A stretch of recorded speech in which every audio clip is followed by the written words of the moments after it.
you will find the same sorts of orders of magnitude continually cropping up.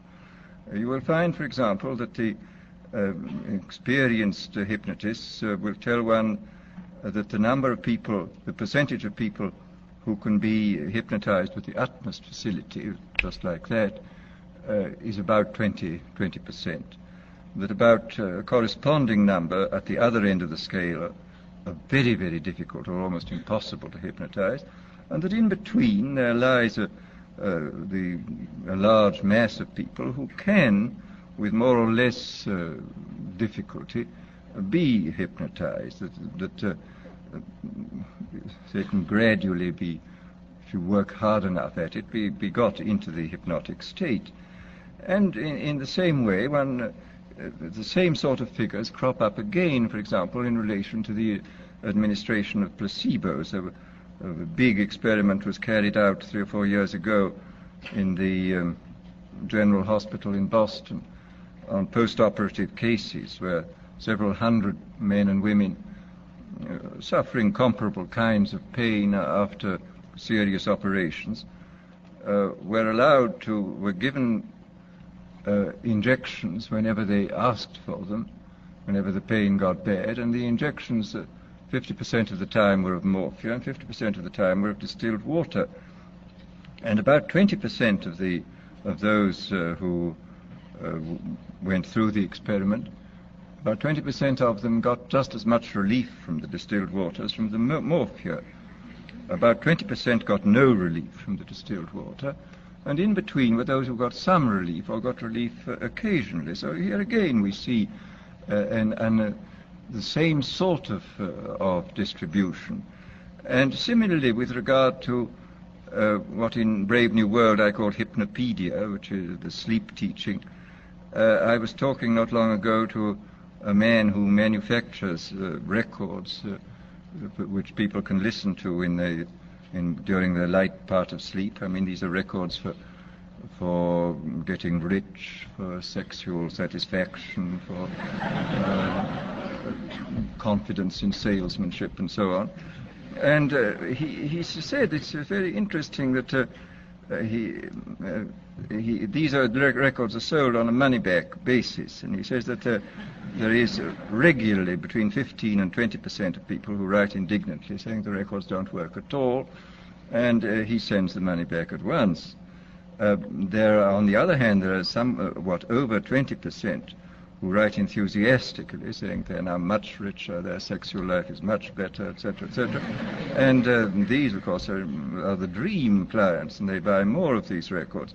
And then in between are those who complain they're not getting much results, and they have to have letters written to them saying, well, go persist, my dear, go on, and you'll get there. And they generally do get results in the long run. Well, as I say, this on the basis of this, I think we see quite clearly that the human populations can be categorized according to their suggestibility fairly clearly. I suspect very strongly that this 20% is the same in all these cases. And I suspect also that it would not be at all difficult to recognize in very early childhood who were those who were extremely suggestible, who were those who were extremely unsuggestible, and who were those who occupied the intermediate space. Quite clearly, if everybody were extremely unsuggestible, organized society would be quite impossible. And if everybody were extremely suggestible, then dictatorship would be absolutely inevitable. I mean, it's very fortunate we have people who are moderately suggestible in the majority, and who therefore preserve us from dictatorship, but do permit organized society to be formed. But once given the fact that there are these 20% of highly suggestible people, it becomes quite clear that this is a matter of enormous political importance. For example, any demagogue who is able to get hold of a large number of these 20% of suggestible people and to organize them is really in a position to overthrow any government in any country. And I mean, I think this After all, we've had the most incredible example in recent years of what can be done by efficient methods of suggestion and persuasion in the form of Hitler.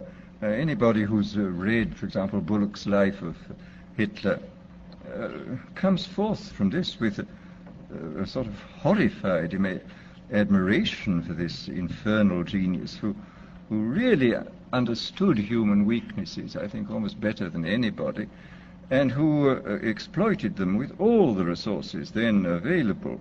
I mean, he knew everything. I mean, for example, he knew intuitively this Pavlovian truth that conditioning installed in a state of stress or fatigue it goes much deeper than conditioning installed at other times.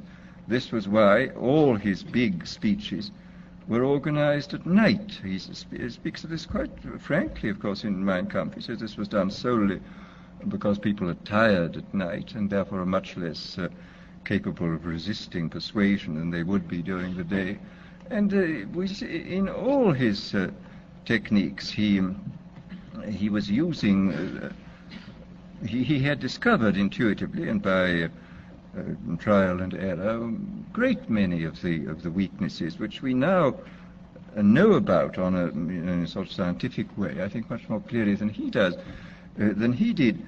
But the fact remains that this differential suggestibility, this susceptibility to hypnosis, I do think is something which has to be considered very carefully in relation to any kind of thought about democratic government. I mean, if there are 20% of the people who can really be suggested into believing almost anything, as evidently they can be, then we have to take extremely careful steps to prevent the rise of demagogues who will drive them on into extreme positions and then organize them into very, very dangerous armies, private armies, which may overthrow the government.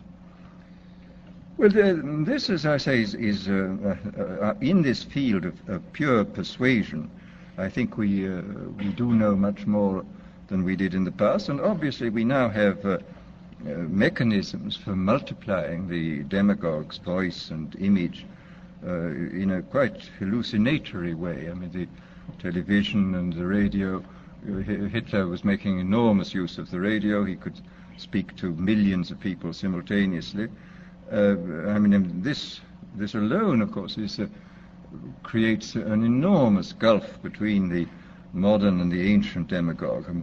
The ancient demagogue could only appeal to as many people as his voice could reach by the yelling at his utmost, but the modern demagogue can touch literally millions at a time, and of course with the multiplication of his image, he can produce this kind of hallucinatory effect, which is of enormous hypnotic and suggestive importance. But then there are various other methods which one can think of, which have, thank heaven, as yet not been used, but which obviously could be used. There is, for example, the pharmacological method. This was one of the things I talked about in Brave New World.